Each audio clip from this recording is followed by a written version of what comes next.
Hello, America. I'm Tosh Berman. This is the Tea with Tosh show.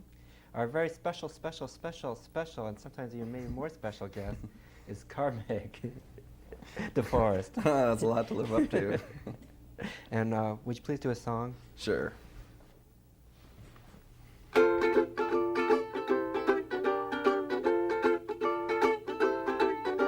The would-be assassin with the movie star obsession was just trying to prove his passion, trying to make a good impression. Now they're gonna put his head on straight and teach us all a lesson, while she becomes the latest victim of the new repression. There are two screens, there are two projectors, just another double feature. Don't say there's a bad connection, you don't even know your reach. Kate said, I know why you want me to be a handlehead. I know why you want me to wear a German undershirt.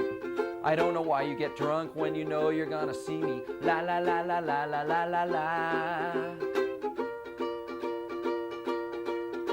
She played a preteen hooker in an R-rated movie, and she let herself get heavy living in the halls of Ivy. You have to go to such extremes just to get attention. Now she's looking at his photograph and reading every caption. We are all in this together, me and Kate and Jodie Foster. Used to be so innocent, she lost hers, now it's gonna cost her. Kate said, I know why you want me to be a handlehead. I know why you want me to wear a German undershirt. I don't know why you get drunk when you know you're gonna see me. La la la la la la la la la.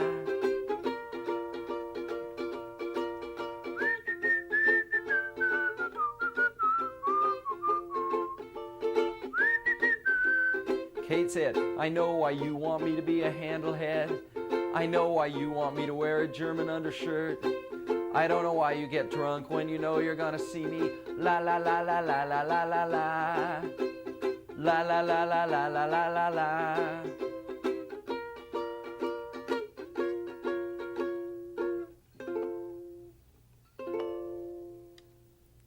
Beautiful, Carmaig. Beautiful. All right. But why ukulele? Why not a tuba? Besides being a little bit heavier, I guess. Yeah, tuba's a lot heavier. You can't sing at the same time. But I guess there's kind of two things going on. I mean, there's the practical, like kind of history that the ukulele is what I knew how to play and what I was, just in terms of when I got involved in music. There was this kind of punk ethic that anything goes, that you don't have to be a virtuosic what year guitar is this player. around? Is this like... I guess we're talking 79, 80. I was in the theater arts program at UC Santa Cruz, and I was in their directing program. But by the time I graduated, my work there had more evolved into kind of what would now be called performance art.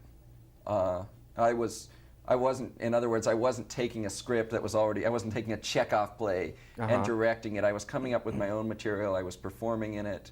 There weren't necessarily characters per se. so basically, these are like productions that you're in yourself? Right. Well, is this sort of like a same thing, like a performance, like an art performance? Well, that's, I mean, that's the other angle to why the ukulele. I mean, there's certainly a conceptual angle that, in terms of, I mean, I basically view my stuff as rock and roll, but that there's a ukulele involved, it's obviously something else too. And when initially I was performing at a lot of punk clubs and a lot of punk shows or post-punk shows or new wave, I guess it was called at the time.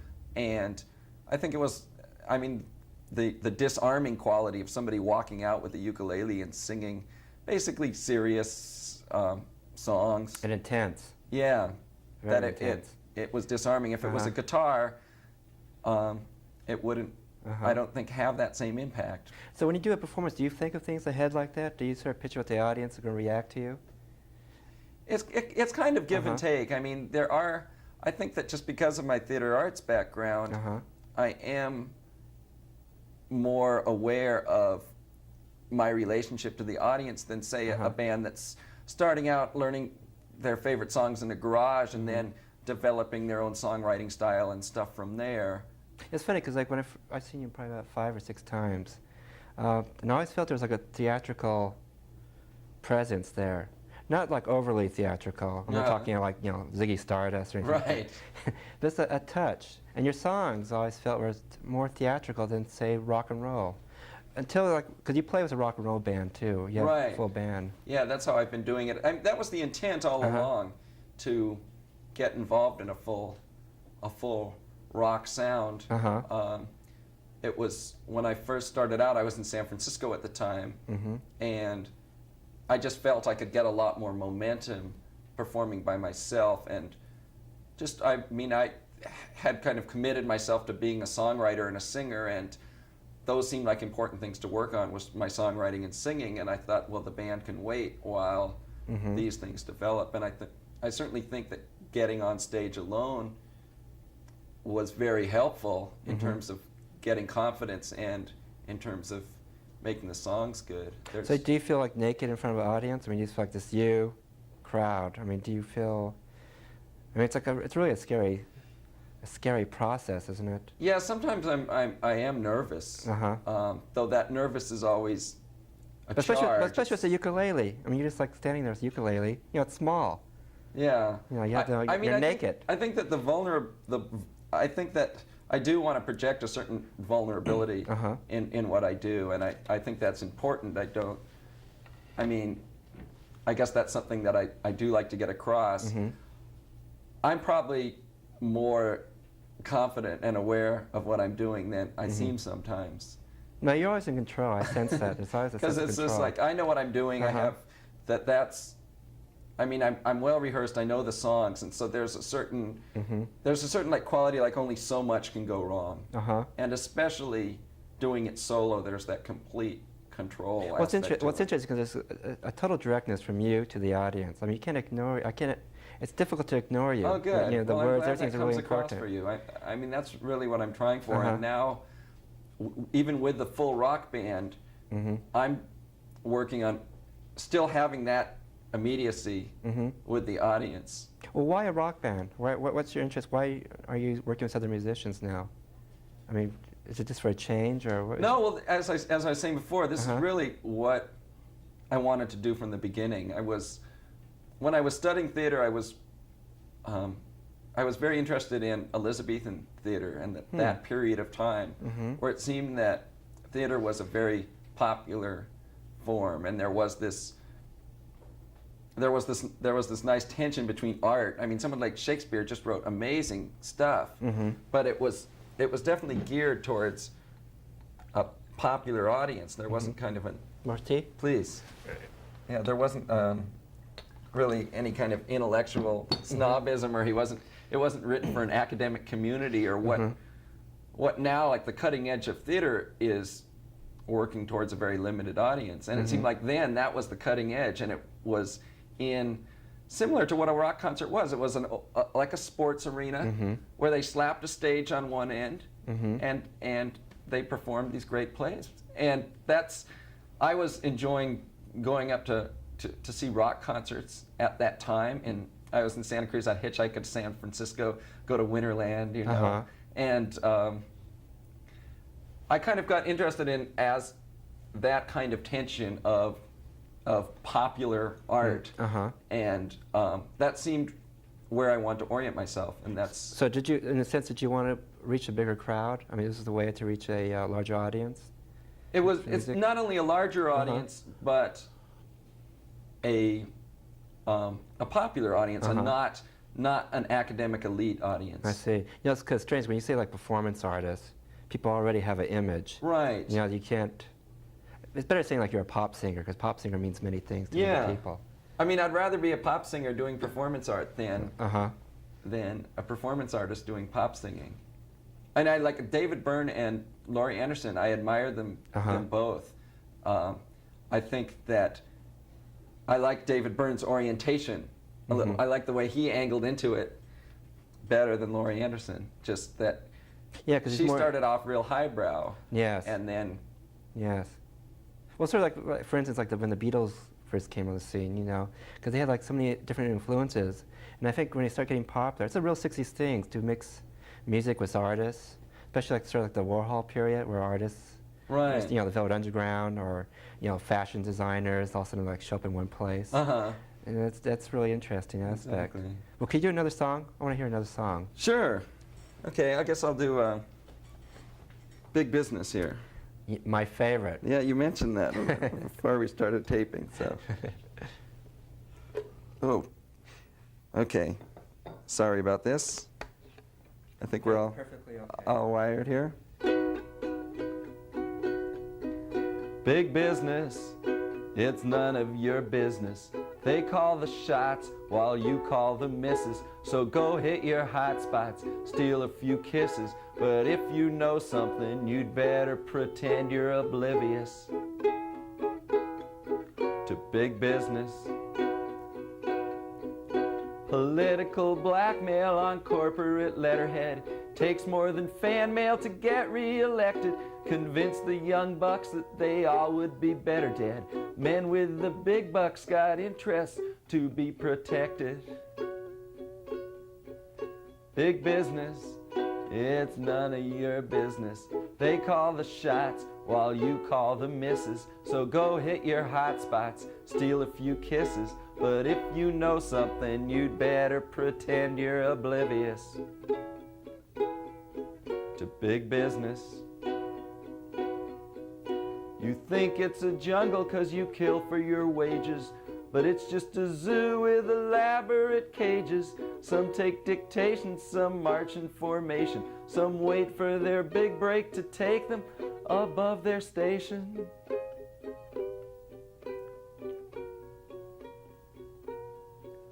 And I just want a little power. I just want a little power. I just want a little power over you. Big business, it's none of your business. They call the shots while you call the misses. So go hit your hot spots, steal a few kisses. But if you know something, you'd better pretend you're oblivious. If you know something, you'd better pretend you're oblivious to big business. So what's wrong with big business? I don't know. So some of your songs are, very political and a very emotional, sort of like Bertolt Brecht, impact. Oh, okay. Yeah, but what is your politics? I mean, are you overly political person, or do you feel, are you tied in with anybody or anything? I think lately I've been getting more so. Yes. I mean, I'm not really aligned with any party, or in terms of what I mean. My focus is certainly right now on making music, and that's, I mean, in terms of using music as political propaganda. That's not really where I'm at, though. I mean, there's certainly, I guess I try to write from a point of view of emotional truth. And I think that when I start feeling really strongly about something, I guess just that lately I have been feeling more strongly about the political situation, just becoming more aware of what's going on, and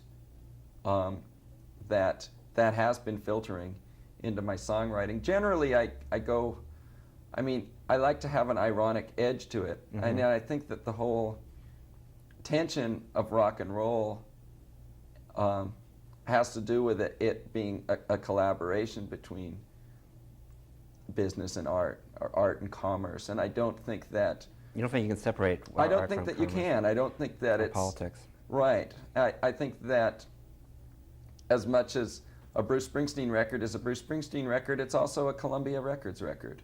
And that there's a lot between the making of the music and it coming out on record. There's a lot of people in the middle. There's disc jockeys and promotion people. One of the reasons why I like your sort of political orientated songs, and it's not, you don't write all political, not every song is political orientated, obviously, but it is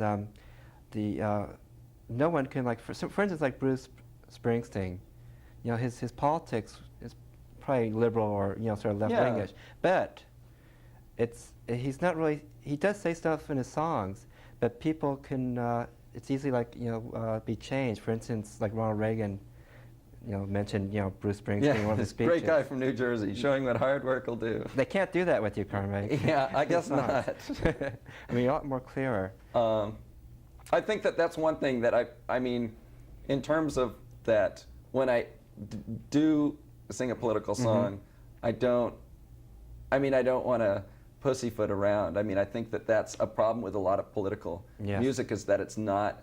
They hint. Not direct. They sort of hint at the directlessness. I mean, it's just. But I want another question. Let's change the subject. Who are like your favorite singers? I know from just one station to another. No, that's fine. I hear a lot of little things in you. I just want to know what you. I think that there's a difference between like my favorites and my influences. Well, we'll start with influences. Okay. Well, I think certainly in terms of my singing and songwriting, it's Elvis Costello and Bob Dylan are two very big influences, and Lou Reed and the Velvet Underground. I mean, Lou Reed, especially in the context of the Velvet Underground, has been a big influence. Patti Smith too. I really admire. This kind of point of view of having an extra care in the lyrical thing, and a certain abrasiveness in the lyrics of the songs, along with kind of a rock and roll orientation. I mean, I'd say the four people I just mentioned really achieved that, and that's something that I've been after, and certainly that those four people have been big influences. Though I also admire and listen to a lot of just pure craftsmanship. I mean, someone like, before we were taping, we were talking about George and Ira Gershwin. We were talking about a song like that that's just tremendous, or a lot of country music I've been listening to lately. I hear like a strong, like Gershwin or Cole Porter type of in your music. I mean, that's what I think of when I hear it. That Especially kind with this of ukulele. making every word count, and having that attention to craftsmanship is important. Even if, I mean, when the craftsmanship is sloppy, when the words don't rhyme exactly, that's a choice. It's not because this is the best thing I could come up with. Yes. It's because that's what I'm after. And I think that's, I mean, back when George and Ira Gershwin were writing, the rules were a lot stricter. If you rhymed type with night, it just didn't work. Now you can do it, and you can use it to effect or something. Elvis Costello has a song where he rhymes pulse, else, and Chelsea, and those all rhyme, and it's, I mean, it's jarring in a way, and it's very effective. Well, he has so many words in his songs. Yeah. A lot of words. I'm trying to move away from that. I've really been listening to a lot of soul music now, and early R&B music, and that's, I think, like Ray Charles, Aretha Franklin, and Al Green just blow me out of the water in terms of the way they sing. And there's a lot more lyrical simplicity to what they're doing, and I'm tend to be moving in that direction. I think it's because I've been working with a band too. I think a lot of what I was trying to achieve solo was giving the words the rhythm. Well, on that note, can you do another song? I want to hear another one. Okay. I'm sort of like a jukebox. I type of see. person. Yeah. Okay. Well, I think I'll do my most blatantly political song to date, or it's. Great. I don't know. There's no ambiguity or irony in this at all. No irony, no poetics. No. Okay. Okay. So we're talking about lyrical simplicity. Yes. This is called "Cracks No Worse Than the Fascist Threat," and if we could just take 2 seconds and make sure I'm in tune here. We demand perfection on the show, you know. Yeah, we aim for that. Absolutely. That sounds pretty good anyway.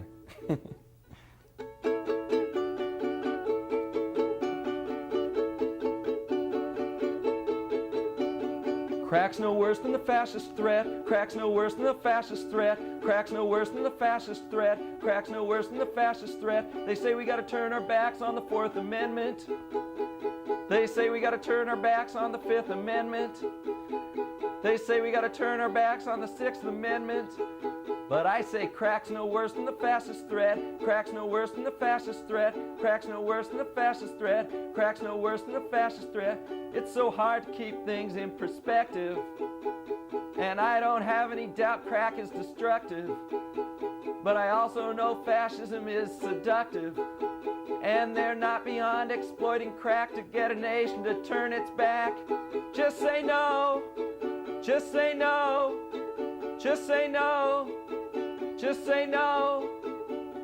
Crack's no worse than the fascist threat. Crack's no worse than the fascist threat. Crack's no worse than the fascist threat. World War II's not over yet. So when they say turn your back on the Fourth Amendment, when they say turn your back on the Fifth Amendment, when they say turn your back on the Sixth Amendment, just say no, just say no, just say no, just say no, just say no.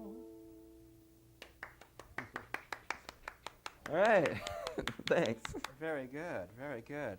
Listen, you've been doing some recording with somebody who's very interesting to me. It's Alex Shilton, Yeah. who has is known as an eccentric to a rock and roll original. What is it like working with him? He's very easy to work with. Uh-huh. I mean, I was very flattered because, first of all, he doesn't like much of anything in terms of music that's going on today. Uh-huh. And in terms of developing a band sound, which, as I mentioned before, was something I was trying to do from this skeletal stuff that I've been playing here and you've heard in the past.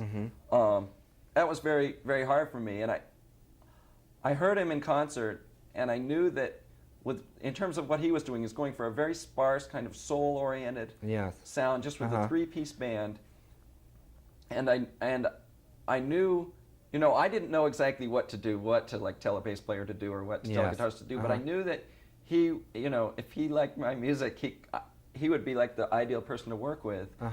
And he did, and did you approach him or did he approach you? No, I approached him. Oh, great. And then it worked from there. There were some middlemen involved who we won't get into here between me getting to him, but that isn't that's always the case? Yeah, exactly, because there was actually people involved in making a record project that all that stuff is still up in the air. But it was actually the record label that got me in touch with him. Okay, now the other thing I want to ask is, okay, sometimes you play with a band, but they're not permanent members. You don't have a permanent band, or do you now? No, not really. I have kind of a pool of people. And why is that? Why do you from. do that? That's interesting. Well, it's a matter of how often I play, the kind of that it's in terms of I want the best musicians I can get on stage. And generally those people are tied up with other things, with recording projects, with bands, with their own projects, that if it's just an occasional thing, let's do a show with Carmaig, then it's fun, then it's easy in terms of, I need you on call. I need to say, I have a gig this Saturday. This person might have something that's going to pay him $200 that night. I can't, it doesn't make sense. I wouldn't have as good a quality of musicians if I had a permanent band right now. That's interesting. Well, I just want to wind everything up. I want to thank you very much, Oh, Carmaig. okay. Well, thank you, Tosh. It's been swell having tea with you here. Good tea, isn't it? It is good tea, yeah. I think I'll even take another sip here. Made in 1922, the whole cup and everything. Really? Yes. Vintage. This is excellent. China here, too, if that's Thank you very much. Yeah. Well, ladies and gentlemen, sayonara, adios, and goodbye.